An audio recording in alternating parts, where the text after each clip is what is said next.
Hello అందరికీ welcome back to my YouTube channel. నేనైతే ఈరోజు వీడియోలో మేము శ్రీశైలంలో ఉన్న అతి విశిష్టమైన ప్లేస్కి వెళ్ళాము. దానికోసం షేర్ చేసుకుంటున్నా. ఆ ప్లేస్ ఏంటి అంటే పాలధార పంచదార అనమాట. ఈ ప్లేస్కి మనం వెళ్ళాలి అంటే మెట్లు దిగి వెళ్ళాలి. అండ్ స్టెప్స్ దిగగా శంకరాచార్యుని చిన్న గోపురం కూడా ఉంటుంది అనమాట. ఎందుకంటే ఇక్కడ శంకరాచార్యుడు తపస్సు చేశాడంట.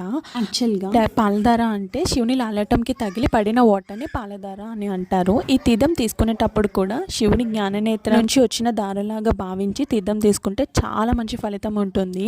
అండ్ పంచదార అంటే పంచదారలు అనమాట. శివుని పంచముఖానికి తగిలి వచ్చిన వాటర్ని పంచదార అని అంటారు. అంత మంచి విశిష్టత ఉంది ఈ ప్లేస్కి.